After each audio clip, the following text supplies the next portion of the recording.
Hello everyone, welcome और welcome back to my channel. I hope all of you are doing fine. सबसे common question है, what is the expected date of RRB JE CBT 1। Date पता चलेगी तभी पढ़ना start करेंगे क्या? I don't think कि आपको एक्सपेक्टेड डेट जानने की ज़रूरत है। मैं सिर्फ आपको इतना बता देना चाहती हूँ कि आरआरबी जेई के लिए आपके पास इनफ अमाउंट ऑफ टाइम है if you start preparing from today. अगर आप आज भी प्रिपरेशन स्टार्ट करते हैं तो आप क्वालिफाई कर जाएंगे, इतना टाइम आपके पास है। But yes, you have to definitely work really hard, but आप ये कर सकते हैं। ऐसा नहीं है कि इतना कम टाइम है, आपको नोटिफिकेशन इतना लेट आया और एग्जाम इतनी जल्दी हो गया that you can not prepare everything, तो इसीलिए आपसे ये एग्जाम सही से नहीं हुआ। नो, जब से नोटिफिकेशन आया है ऑफिशियल, तब से जब एग्जाम होने वाला है आपके पास इनफ अमाउंट ऑफ टाइम है, you can really beat the competition. Fine, तो ये तो आपको पता होना चाहिए, इसीलिए आप अपने दिमाग से एक्सपेक्टेड डेट निकाल दीजिए। But still if you want to know कि क्या अंदाज लगाया जा सकता है किस मंथ में अप्रॉक्सीमेटली एग्जाम होगा सीबीटी 1 एंड सीबीटी 2, तो मैं आज आपको बता देती हूँ। सीबीटी 1 सीबीटी 2 आरआरबी जेई का देखने से पहले आपको पता होना चाहिए कि आरआरबी के और भी बहुत सारे एग्जाम हैं जो लाइंड अप हैं, पहले उनका भी तो ध्यान दे लीजिए। ठीक है, तो सबसे पहले जो होने वाला है वो आरआरबी एएलपी होने वाला है, that is the assistant loco pilot. पहले हो जाना चाहिए था एग्जाम, बट जो ऑफिशियल नोटिफिकेशन फिर आई तो उसके बाद दोबारा क्या हुआ, बहुत सारे पोस्ट बढ़ के आई, which is a good thing, जिसकी वजह से काफ़ी डिले हो गया। नाउ एग्जाम तो आपकी अगस्त में हो जानी चाहिए थी, बट अभी तक कोई नोटिस नहीं आया है। और एसएससी सीजीएल के डेट्स आ गए हैं 9 सितंबर टू 26 सितंबर। तो क्या एसएससी सीजीएल के डेट से मेरा आरआरबी एएलपी अफेक्ट होने वाला है क्या? Let's see. अगर एसएससी सीजीएल होता भी है ना बीच में, दैट इज फ्रॉम 9 सितंबर टू 26 सितंबर, आई एम टेलिंग यू कि अभी तक कोई नोटिस नहीं आया आपके एग्जाम डेट का, और आपके पास कोई वेंडर सेलेक्टेड नहीं है अभी आरआरबी के लिए। आरआरबी ने कुछ भी कंफर्म नहीं किया है कि क्या आपका वेंडर टीसीएस होने वाला है या कोई और होने वाला है। एसएससी के लिए तो वेंडर डेफिनेटली टीसीएस है, बट अभी आरआरबी का वेंडर डिसाइडेड नहीं है अभी तक। Today is 13th of August, 15th of अगस्त तक आप कुछ एक्सपेक्ट मत करिए, ठीक है? इंडिपेंडेंस डे सेलिब्रेट कर लें, उसके बाद ग्रेजुअली मुझे लगता है बाय द एंड ऑफ अगस्त आपको नोटिस आएगा एग्जाम का। ऑल्सो आरआरबी का कोई भी एग्जाम नोटिस के 7 डेज के अंदर तो हो नहीं जाएगा, you will be given 20-25 days. तो 20-25 डेज का जो मॉक टेस्ट लगाने का आपको नोटिस मिलेगा, उस पूरे के पूरे ड्यूरेशन को भी तो हमको बीच में फिट करना है कहीं पे। तो मेरे हिसाब से जो एक्सपेक्टेड होने वाला है, ऑल्सो कैंडिडेट्स देख लीजिए, नंबर जो है वो बिल्कुल भी एक्यूरेट नहीं है, बट जो हवा हवा में बातें चल रही हैं उसके हिसाब से 19 लाख कैंडिडेट होने वाले हैं आपके एएलपी के लिए। ठीक है, एएलपी में अगर इतने सारे कैंडिडेट्स हैं, बट अगर टीसीएस एग्जाम करवाती है तो बिल्कुल डुएबल है कि एग्जाम जल्दी हो जाएगा। ठीक, अगर आपके नोटिस जो आने वाला है वो अगर अगस्त एंड में आता है, ठीक है, अगस्त एंड या सितंबर बिगनिंग में आता है, तो यू कैन एक्सपेक्ट कि आपका जो एग्जाम होने वाला है वो या तो सितंबर एंड में होगा, या सितंबर एंड में नहीं तो अक्टूबर बिगनिंग में होने वाला है। सितंबर एंड या तो अक्टूबर बिगनिंग में होने वाला है, और 7 से 8 दिन में ये पूरा एग्जाम निपट जाएगा आपका, मैक्सिमम 10 दिन में आपका बेसिकली ये एग्जाम निपट जाएगा। Now coming down to technician, CBT 1 हो गया, अब टेक्नीशियन का एग्जाम, आरआरबी टेक्नीशियन का एग्जाम कब होगा? अक्टूबर एंड समझ लीजिए, अक्टूबर एंड समझ लीजिए आप आरआरबी टेक्नीशियन के लिए। और फिर आरपीएफ या कांस्टेबल में जब आ जाएंगे तो एक्सपेक्टेड डेट आप रखिएगा 20 to 25 ऑफ नवंबर। आई बात समझ में? जब आपका आरपीएफ टेक्नीशियन हो जाएगा तब बारी आएगी आपके एएलपी सीबीटी 2 की। तो अब बारी आएगी आपके एएलपी सीबीटी 2 की, that I am expecting from 20 to 25 of December. ठीक, when CBT 2 of ALP will be done, अब बारी आई है आपके आरआरबी जेई की। अगर सब कुछ अकॉर्डिंगली चलता रहा तो, सब कुछ अकॉर्डिंगली चलता रहा तो आ गई RRB JE the railway recruitment board junior engineer, जिसके लिए हम सब इतना एक्साइटेड हैं। CBT 1 is expected to be in January, और सीबीटी 2 अगर देखेंगे उसी के अकॉर्डिंगली जैसा 2018 में हुआ था, तो आप एक्सपेक्ट कर सकते हैं कि अप्रैल में आपको सीबीटी 2 देखने के लिए मिल जाएगा। अब बोलिए कि अगर मैंने आपको बोल दिया दिसंबर एंड जनवरी बिगिनिंग, ये टाइम और आगे बढ़ सकता है थोड़ा, क्या आपके पास इनफ टाइम नहीं है? We are here mid of अगस्त में, तो सितंबर अक्टूबर नवंबर दिसंबर पूरे 4.5 मंथ्स आपके हाथ में है।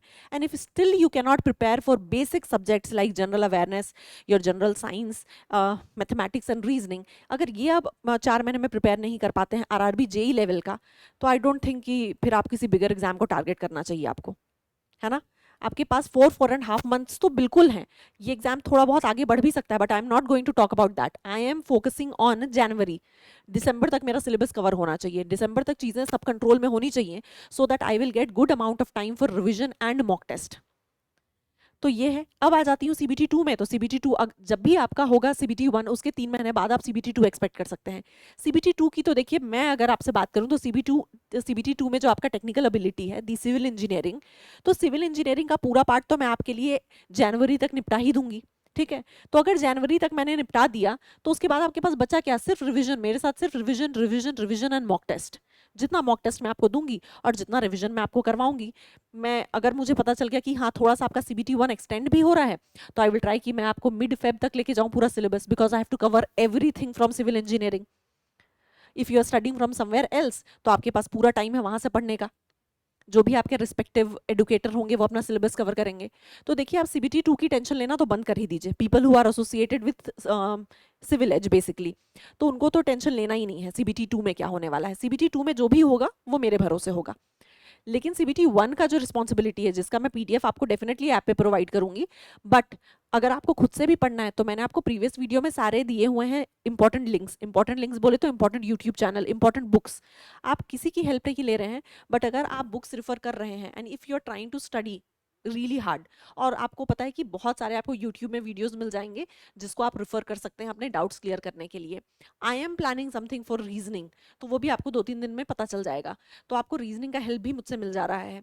सिविल इंजीनियरिंग तो मैं आपके साथ डील कर ही रही हूँ।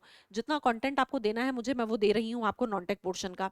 तो I think if you are associated with Civil Edge, I am pretty sure कि आपके लिए ये जो टाइम है वो आपको, मतलब आपके लिए बहुत आराम से निकलने वाला है, और एग्जाम के लिए भी आप बहुत फुल फ्लेजेड प्रिपेयर होने वाले हैं। If you are associated with somebody else, you have good amount of time, you can follow their instructions and do well in the exam. if you are not following anybody, self study कर रहे हैं, बहुत अच्छे से analysis कर लीजिए, strategy बना लीजिए और आराम से पढ़ना शुरू करिए। आपके लिए डुएबल हैं चीजें, सब अंडर कंट्रोल है। So my expected date for CBT 1 and CBT 2 is going to be January and April, ठीक है। इससे आगे बढ़ सकता है, इससे पीछे होने के चांस नहीं दिख रहे हैं। तो आज से आपका काम है कि भाई मैं जो बोल रही हूँ आप वो करते जाइए। मैं आपके लिए रोज टेक्निकल सेशंस ले रही हूँ फ्रॉम 5 to 7, तो आपको जितना पढ़ा रही हूँ आप पढ़ते जाइए। मैं आपका बहुत पहले सिलेबस कवर करके रिवीजन शुरू कर दूंगी, तो सिविल इंजीनियरिंग आप छोड़ दीजिए। रेस्ट आप कहीं से भी पढ़ रहे हैं तो प्लीज सिलेबस को जल्दी जल्दी कवर करने की कोशिश करिए, because revision and then mock test will play the main game. तो बहुत जरूरी है कि आप वो शुरू करें। जितने भी लोग सिविल एज से एसोसिएटेड हैं, कोई दिक्कत की बात नहीं है। जो नहीं है उनको बता दूं कि बिल्कुल आपके पास सिविल इंजीनियरिंग की क्लासेस चल रही हैं जो कम्प्लीटली फोकस कर रही हैं आरआरबी जेई को एंड एसएससी जेई का सिलेबस कवर करेंगी। आपके स्टेट का कोई भी एई जेई एग्जाम जितना भी आ रहा है अभी आपका, चाहे वो एमपी सब इंजीनियर का एग्जाम हो, चाहे वो आपके राजस्थान का एग्जाम हो, कोई भी स्टेट का एग्जाम हो, सिलेबस कवर होगा, ठीक है। हर मैदान फतेह इज द कोर्स नेम। और आपको पता है कि the MRP is 2199, that is 2200, but अभी आपके पास ऑफर है, नियरली 30-32% का ऑफर है। तो आपको अभी, अगर आप कूपन कोड यूज करते हैं हसल हार्ड, तो आपको ये पूरा कोर्स मिल रहा है 1539 में। तो you can definitely go ahead. पूरे फीचर सामने लिखे हुए हैं, सारे सब्जेक्ट, डेली क्लासेस, आपको इंपॉर्टेंट डीपीपीज मिल जाएंगी सॉल्व करने के लिए। पीवाईक्यूज, जिस भी एग्जाम को हम टारगेट करेंगे उसका पीवाईक्यू लगाएंगे। अगर टीसीएस फोकस करती, आई मीन टू से, if TCS is the vendor for RRB JE, आपको पता होना चाहिए कि पीवाईक्यू बहुत इंपॉर्टेंट रोल प्ले करेगा, ठीक है। तो प्रीवियस ईयर क्वेश्चंस मैं पूरे क्लास में भी कवर कराती हूँ और उसका एक सीरीज भी कर लूंगी। मेरे एक्सपेक्टेड क्वेश्चन का भी एक सीरीज आपके साथ हर सब्जेक्ट के साथ मैं करवाते जाऊंगी, या मैं सारे सब्जेक्ट पढ़ा लूँ तो बाय द एंड मैं रिविजन के साथ सारे आपके मेरे एंड से एक्सपेक्टेड क्वेश्चंस भी करवा दूंगी। So this is what I have got to offer for all of you. You want to be associated, well and good. If you don't want to be associated, channel subscribe करके रखिएगा। Reasoning के लिए बहुत ताबड़तोड़ चीज आ रही है, ठीक है। तो बहुत इंपॉर्टेंट होगा आपके लिए, क्योंकि मैं शेयर करूंगी 25 आउट ऑफ 25 फॉर रीजनिंग, तो आपके लिए बड़ा इंपॉर्टेंट होने वाला है। रेस्ट मैं एक्सपेक्टेड डेट सारे एग्जाम्स के लिए बता दी हूँ। No matter you are preparing for whichever exam, I hope कि आपको दिख रहा होगा कि अब एएलपी वालों को मेरे हिसाब से सिर्फ और सिर्फ क्या करना होता है, मॉक टेस्ट लगाने का टाइम है। सिर्फ मॉक टेस्ट लगाने का टाइम है और कोई टाइम नहीं है आपके पास। मॉक टेस्ट शुरू कर दीजिए। टेक्नीशियन वालों को पता है कि अगर अक्टूबर एंड में होने वाला है, तो मेरा आपको सिर्फ सजेशन है, रिवीजन करिए फुल फ्लेजेड, जितना आता है उसका रिवीजन करिए, प्लस मॉक में उतर जाइए, ठीक है। नवंबर एंड दिसंबर बिगिनिंग, ठीक है, आपके पास भी अच्छा खासा टाइम है, आप भी पढ़ सकते हैं। अगर आपको अभी चीजें नहीं आती हैं, यू कैन स्टडी नाउ, ठीक है, पढ़ सकते हैं, डुएबल है। और आरआरबी जेई वालों को तो बिल्कुल सब कुछ अंडर कंट्रोल है, बट हाँ अगर अभी से देर की आपने ना तो बहुत मुश्किल हो जाएगी। बहुत बड़ा सिलेबस है, ठीक है, बहुत बड़ा सिलेबस है, CBT 2 का तो डेफिनेटली बहुत बड़ा सिलेबस है।